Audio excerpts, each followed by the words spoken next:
You want to quit. Good, that's the sign, that's the mark, that's the moment when most people do. You know what separates winners from losers, not talent, not intelligence, not luck, relentlessness, the refusal to give in. That's it. That's the cheat code. You either keep punching or you tap out. And if you tap out, stay out, you've already lost. Let me tell you something about life. It doesn't owe you comfort. It doesn't hand out trophies for trying. You get what you conquer. You want to cry about your pain, cry, but do it while moving forward. Winners bleed too. They just don't stop. Everyone talks about motivation like it's some divine fuel. Motivation is trash. It's emotion. It's soft. Some days you feel like it. Most days you don't. But killers, they don't care how they feel. They act. They show up. They grind when they're tired. They fight when they're broken.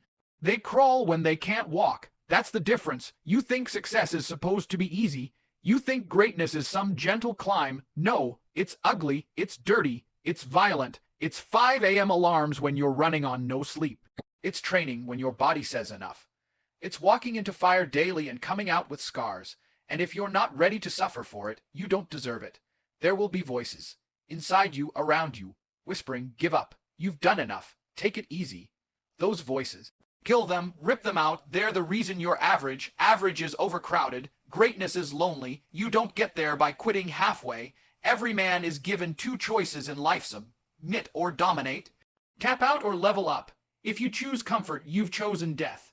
Maybe not physical death, but spiritual, emotional. The fire inside you dies, and then you're just like everyone else. Soft, silent, and forgettable. You want to be remembered, good, then earn it. Suffer, bleed, fall, get back up again and again, until life breaks before you do. That's how legends are born.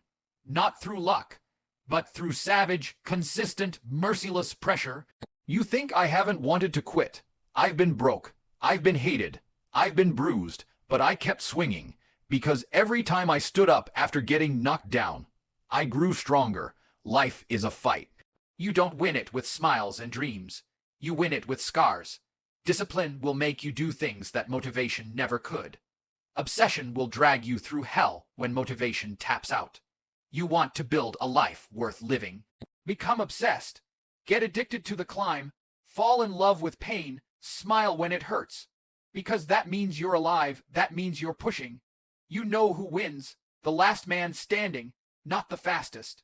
Not the smartest. The one who simply refuses to be broken. That can be you, if you decide it. So don't just never give up.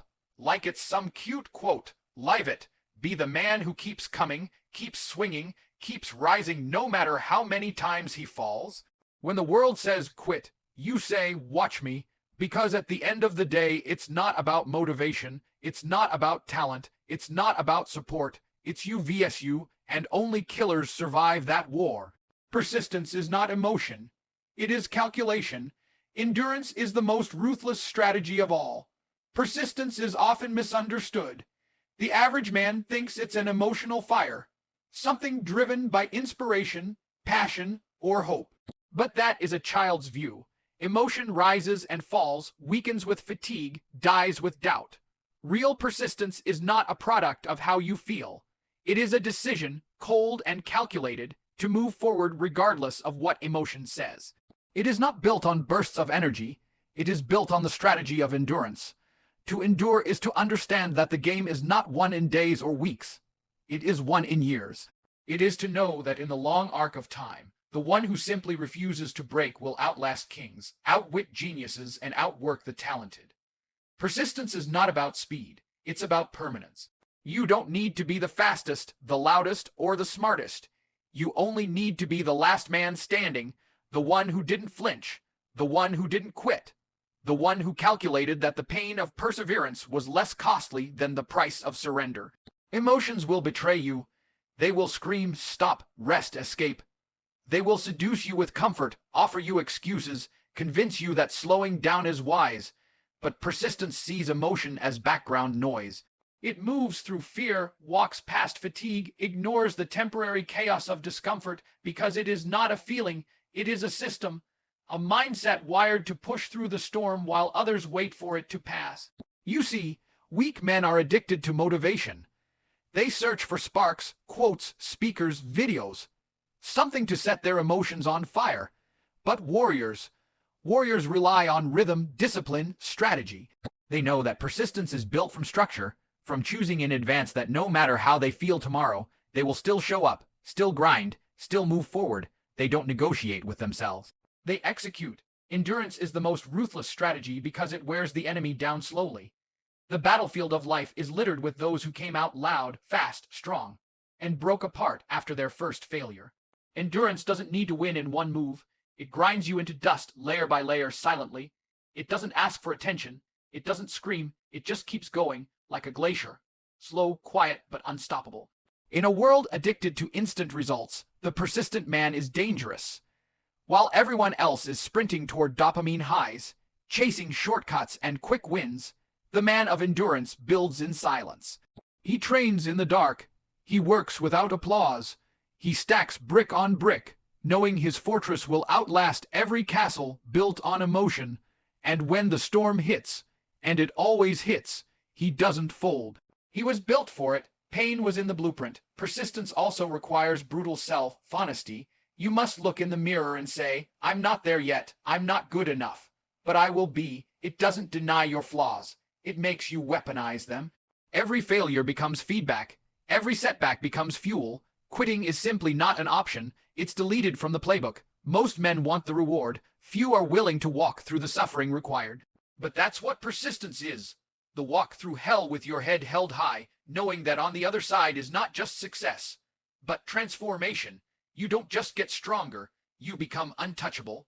You develop a quiet power that cannot be stolen or shaken, because you earned it inch by inch, fight by fight. To persist is to move forward without applause, without validation, without results, for as long as it takes. It is to fall in love with the process, even when the process hates you. It is to know that the highest form of strength is not explosion, but continuation. It is the slow death of your limits, killed one painful rep at a time. So understand this. Persistence is the strategy of the unbeatable. It is not loud. It is not glamorous, but it is lethal. While emotion fades, persistence remains. While others break under pressure, persistence smiles at it. Because persistence has already done the math. It knows that the man who endures becomes the man no one can stop. When others fold under pressure, the one who stands remains master of the board. Pressure is not a test of talent. It is not a test of intelligence. Pressure is the test of your will to remain standing when everything in your mind, body, and environment tells you to collapse. And most people, good people, smart people, even talented people, fold. They retreat.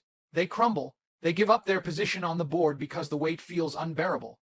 But the man who learns to stand in that weight, he wins, not because he's faster, not because he's luckier, but because he understands that pressure is not a signal to retreat, it's a signal to dominate. The board is not given to the clever or the loud or the emotional. It is surrendered by those who crack when reality applies pressure. In war, in business, in personal life, the game goes to the last man who doesn't blink. Understand this. Everyone looks like a king when the game is easy. Everyone plays bold moves when there's no risk, when there's applause, when things are going their way. But the moment pressure hits, true character is revealed. The moment there's uncertainty, pain, failure, betrayal, that's when men either rise or disappear, and the ones who remain, they become masters. Because survival under pressure is not luck, it's intentional power.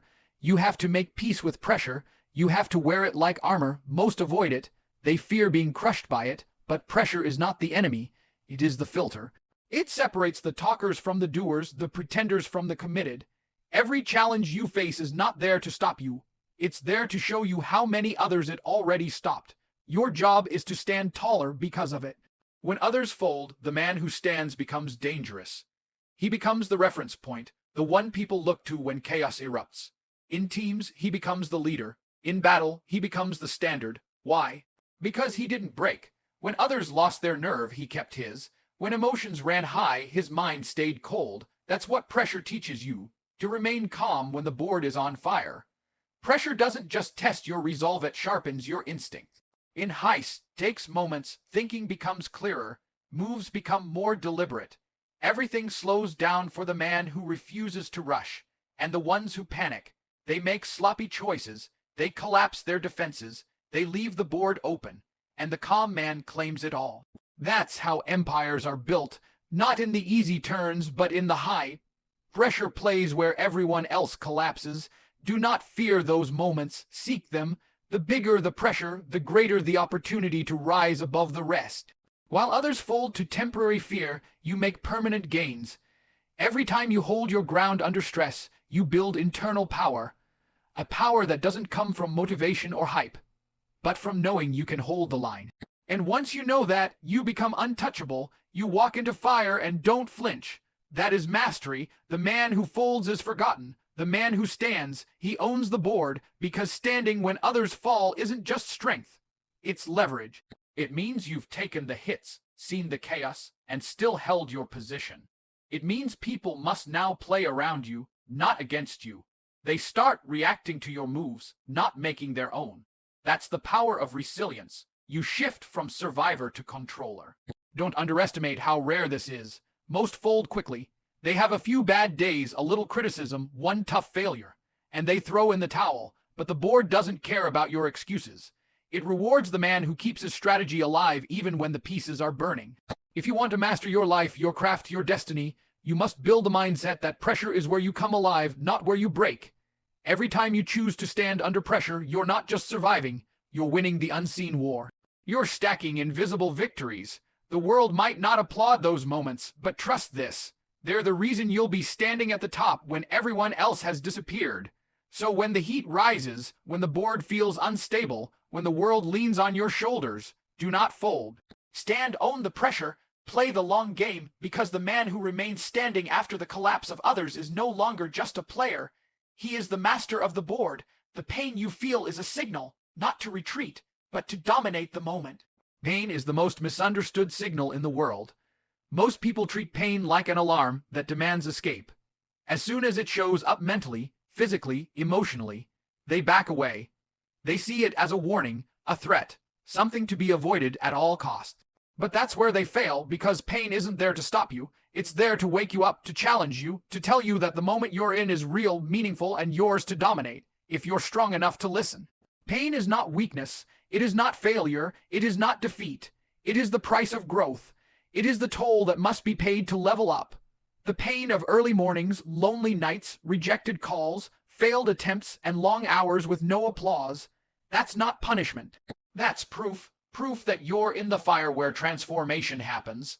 And if you can stay in the fire, if you can take that pain and use it, you become something the average man can never touch. Most people will never understand this because they were taught to run from pain. They were raised on comfort, told that if it hurts, stop. If it's uncomfortable, retreat. But you weren't built for comfort. You were built for conquest. And conquest comes through pain endurance. Not suffering for the sake of suffering, but suffering because the mountain you're climbing doesn't allow passengers. Every champion, every killer, every savage who built something real felt that same pain.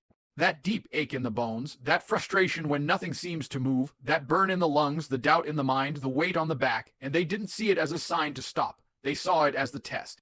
The test that filters out the weak, the temporary, the emotional. The test that only those willing to dominate the moment can pass. Pain doesn't show up when you're coasting. It doesn't knock when you're living soft. It visits you when you step into the arena, when you choose to push past your limit, when you decide that average is not your level, and the moment it shows up, you have two choices: run from it or rise with it. That's the split. Second decision that separates ordinary from elite. The pain you feel is your body, your mind, your soul expanding, breaking the shell of who you were to become who you're meant to be. Think about that. Every painful moment is a signal that you are stepping into territory that most will never touch, and instead of being a victim of it, your job is to dominate it, to take control in that moment and say, "This is mine. This pain is mine, and I will weaponize it." When it burns, good. That means you're alive. That means you're moving. When your legs shake, your heart races, your mind screams. You're closer than you think. Weakness is being stripped away. Strength is being built in real time. But only if you don't retreat, because the moment you pull back, the moment you step away, You've let pain win, and pain respects no one who runs. Use it. Stand in it. Let it teach you how to breathe under pressure, how to act while hurting, how to stay sharp when it's easier to collapse. The man who learns to move forward while in pain is the man who becomes unstoppable. He doesn't wait to feel ready. He doesn't wait for ideal conditions. He walks into the storm, bleeding if necessary, because he knows that power is not given. It's forged in fire. There's a version of you that lives on the other side of this pain, a stronger, sharper, colder version. A version that doesn't flinch, doesn't pause, doesn't beg for mercy. That version is watching, waiting, and every time you dominate the moment instead of retreating, you take one step closer to him. Every time you embrace the pain instead of escaping it, you earn that transformation. So let the pain come, let it break your limits, let it expose your weaknesses, and when it does, you don't shrink. You expand, you rise, you fight. You smile through it because you know this is the moment that defines men. Not when it's easy, but when it hurts. Not when it's comfortable, but when it crushes. The pain you feel is not the end of the road. It's not the signal to stop. It's the gate you must walk through to become more. And the ones who dominate the moment, they're the ones who don't just survive the pain. They own it. Obstacles are not interruptions. They are tests, designed to reveal your true strength. Most people treat obstacles like detours, unwanted, unfair, and inconvenient. They think problems are interruptions to their journey, like someone or something is trying to sabotage their path to success. But that's a weak lens. That's how the average mind sees the world, the truth. Obstacles are not in the way, they are the way. They are carefully placed checkpoints, not to stop you, but to strip away weakness, to expose your truth, and to demand that you rise. Every obstacle is a mirror. It doesn't just block your path, it reflects your mindset. It shows you what you really believe. You say you want success. You say you're committed. You say you're hungry. Fine, here's a setback, a failure, a delay, a door slammed in your face. Now prove it. That's what the obstacle says. It watches your reaction. Do you whine? Do you make excuses? Do you stop? Or do you lean in, get cold, get calculated, and find a way through? You see, life isn't interested in your words. It doesn't care about your dreams, your vision boards, or your motivation. Life is engineered to ask one thing: how bad do you want it? And it asks that question with adversity, with setbacks, with pressure, with pain. The obstacle isn't trying to kill you. It's trying to strip away everything fake, to burn off the layers of laziness, doubt, fear, and comfort that keep you average. The weak man sees the obstacle and turns around. The strong man sees the obstacle and says, "Perfect. This is where I prove myself." That's the real game. The obstacle is not your enemy. It's your opportunity. It's the iron that sharpens your will, the fire that burns off softness, the force that either breaks you or builds you, and you decide which. Stop expecting the path to be smooth. Stop waiting for things to be easy. Nothing worth having comes without resistance. And that resistance, those daily battles, those sudden storms, those unplanned punches to the gut, that's what transforms you from hopeful to unbreakable. From interested to committed, from potential to power. Obstacles don't block your progress. They reveal whether you were ever committed in the first place. They don't come to stop the journey. They come to justify it. They ask, are you really who you say you are? You say you want to be a champion. Good. Here's a broken plan. Here's a betrayal. Here's failure. What now? Do you panic or do you adapt? Do you fall apart or do you evolve? Because here's the secret. Every obstacle has a door behind it, but that door only opens when you refuse to fold. Most people never see the other side because they quit too early. They curse the obstacle, never realizing it's the guard between them and greatness. You want strength, good, then earn it. The obstacle is not an interruption. It's the invitation. You don't get stronger by avoiding resistance. You get stronger by smashing through it. You don't become resilient by skipping pain. You become resilient by learning to move under it, through it, around it, whatever it takes. The obstacle is simply the stage where your evolution plays out, and the man who learns to thrive there becomes dangerous, because nothing phases him anymore. Obstacles create pressure, and pressure reveals who's real. Most people fold under it because their foundation was weak. They were doing it for attention, for likes, for status. But the man with a reason, a mission, a non-negotiable standard, he welcomes the pressure. He doesn't fear the test because he's trained for it. Every obstacle he faces is another step up the ladder, another scar that turns into armor. So next time something blocks your way, smile. That's not life punishing you. That's life calling you out, saying, let's see what you're really made of. And in that moment, don't cry, don't pause, don't beg, respond, go through it, break it, climb over it, go around it, outlast it. But never back down, never let the obstacle win, because when you refuse to quit, you're not just passing the test. You're becoming the man who writes the rules. Remember, success isn't found in smooth roads. It's found in the fight, in the friction, in the face of the obstacle that thought it could stop you. And when you dominate it, when you take what was meant to break you and use it to build yourself, that's when you know the obstacle was never the enemy. It was the test. Every failure you endure is a layer of armor. Let them sharpen you, not break you. Failure is the forge. It's where the real ones are made. You don't build greatness through perfect records and applause. You build it through defeat, repeated, brutal, painful failure. That's what separates the hollow men from the unshakable ones. The world tells you failure is shameful, that it's something to hide, but that's a lie. Failure is a weapon, if you learn to wield it. Every failure you've had, the rejection, the collapse, the embarrassment, the plan that blew up in your face, those weren't the end. They were the beginning. The world wanted to see if you had guts, if you could get back up, if you could take that hit, swallow it, and come back colder. And if you did, congratulations. That moment became your armor, not an emotional scar. Not a wound, armor. Failure doesn't make you weaker. Running from it does, avoiding it, crying about it, blaming others, that's what breaks people. But when you own your failure, stare it in the face, extract the lesson, and move forward with blood still on your hands, that's when you become dangerous. Because now you're not guessing anymore, you've lived it. You've fallen, you've felt the sting of humiliation, the silence after the loss, and you came back. That's a man no one can touch. Success doesn't teach you much. Comfort doesn't demand evolution. It's failure that sharpens the blade. You don't learn to fight when everything's going your way. You learn to fight when you're getting hit, when things fall apart, when the deal fails, the dream dies, the people betray you. That's when the real work begins. That's when you either break or build new armor. The world doesn't need more soft men who fall apart when plans don't go their way.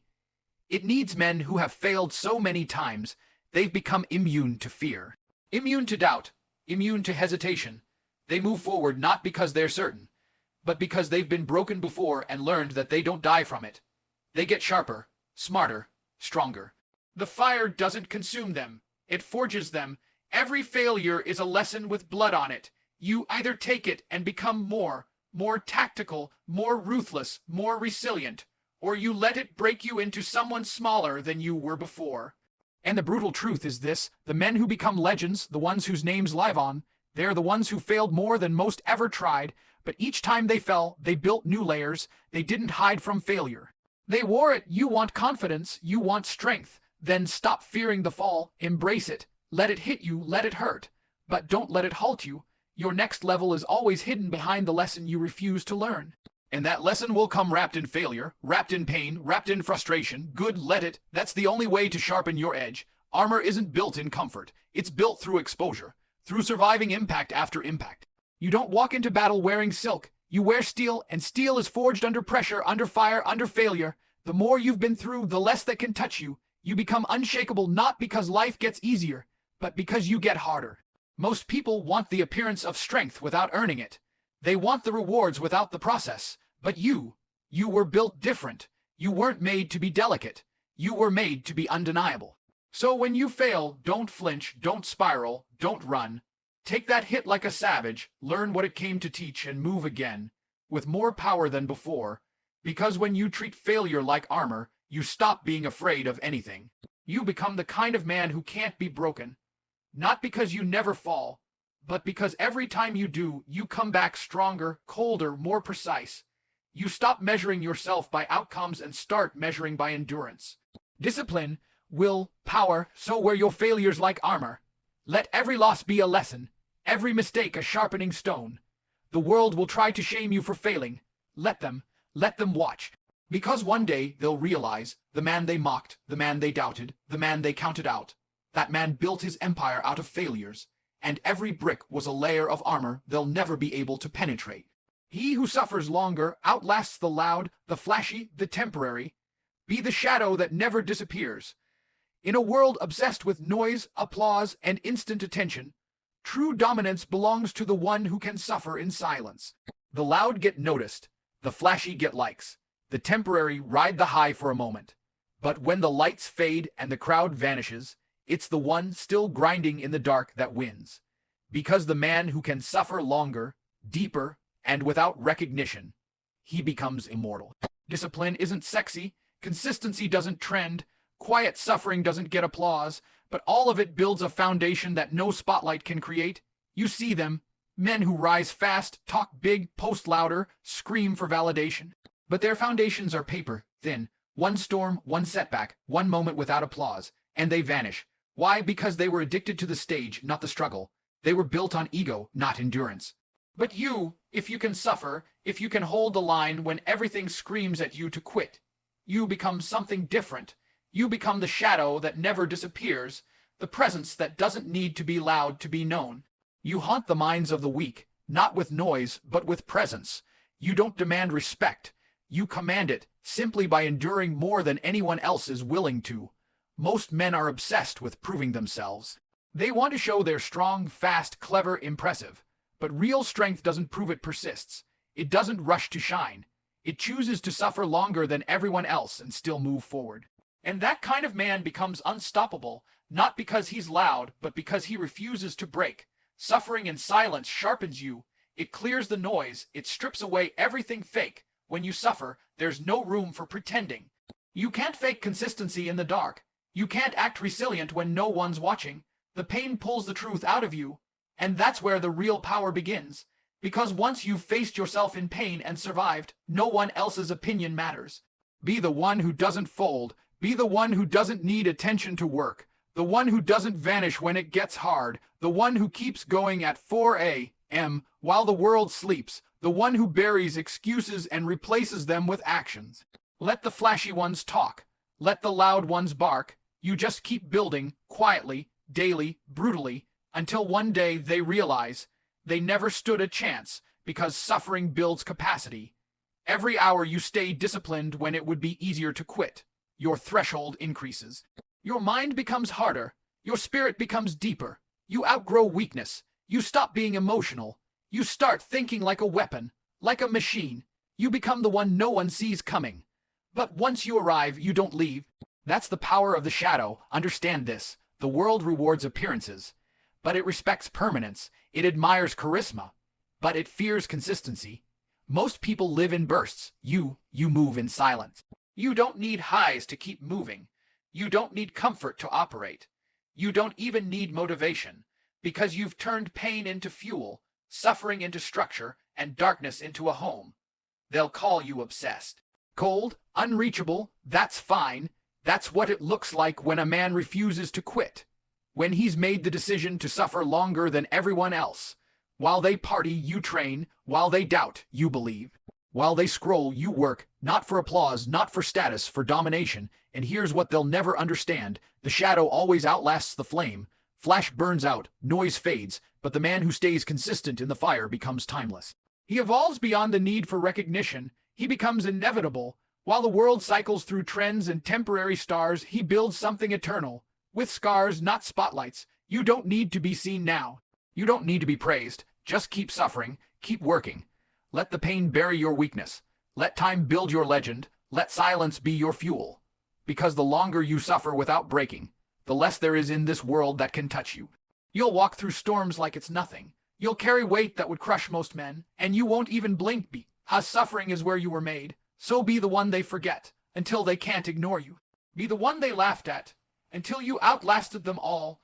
Be the one they underestimated, until you became a shadow that never disappeared.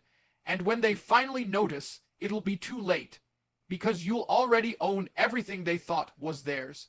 The weak seek escape. The strategist leans into the fire until it fears him. When the heat rises, the weak look for the door. They panic. They scramble for comfort. They want out. They want someone to save them. That's how they're built. Oft minds wrapped in loud words, quick to speak but quicker to run. But the one who truly understands power, he doesn't flinch. He doesn't escape. He leans into the fire, and not just to survive, but to own it. This world doesn't reward panic. It rewards precision. Emotion clouds the weak. Reaction buries the average. But the strategist, the one with vision, he welcomes chaos. Because chaos is where patterns reveal themselves. And fire is where the blueprint of strength gets carved. See, the fire isn't the enemy. Fear isn't the enemy. The problem is how you frame it. Weak men believe fire is danger. The wise man knows its opportunity for transformation, for dominance, for separation. Pain, pressure, conflict. They are tests, and most fold because they were never trained to think under tension. They were taught to escape, to numb, to cope. But the strategist is different. He thinks in the storm. He moves inside the pressure. He doesn't beg for peace. He becomes the threat. That's why the fire starts fearing him. Not because he's the strongest, not because he's invincible, but because he's ruthlessly calculated. Because he doesn't just endure, he orchestrates. The fire burns those who resist it, but it respects those who walk into it willingly. When you lean into your suffering, not emotionally, but strategically, you stop being a victim. You stop reacting. You start dictating. You learn how to maneuver. You turn pain into data. You extract leverage from loss. Every moment of discomfort becomes another notch in your mental arsenal. Most people operate like amateurs, impulsive, impatient, fragile. They want results without resistance, progress without process. But that's not how empires are built. That's not how killers rise. The strategist understands that fire isn't optional. It's essential. And the only way to command it is to step into it with intention. Not just to feel the heat, but to bend it to your will. You think Andrew Tate became who he is by playing safe, by running when things got hot. No, he invited the fire. He took every setback and used it. Every betrayal, every attack, every loss fuel. That's what separates the ones who stay relevant from the ones who disappear. They know how to flip the script, turn pain into power, take what was meant to break them and refine their tactics. Leaning into the fire means you stop chasing ease. You stop expecting fairness. You accept that life is war, and you treat every battle like a lesson. You analyze, you adapt, you don't whine when it hurt. You calculate your next strike. Because fire isn't chaos when you understand its rhythm. Once you know the pattern, you use it, you exploit it, and suddenly it's not burning you, it's forging you. The world will always test you. It will always try to make you fold. That's the point. But when you refuse to escape, when you look the fire in the eyes and step closer, you become untouchable. Because now the pain that would have broken most men becomes your baseline. You've absorbed it. You've trained in it. You've weaponized it. And when your enemies throw fire at you, they don't know. They're just feeding you. They're giving you more territory to claim, more chaos to master. They wanted to scare you off. They didn't realize you live in the flames. This mindset is rare. It's not popular because it demands accountability. It demands control over your emotions, over your reactions, over your inner dialogue. But once you lock into it, you stop being average. You stop waiting for ideal conditions. You stop explaining yourself, because results speak louder than opinion. And the strategist always gets results.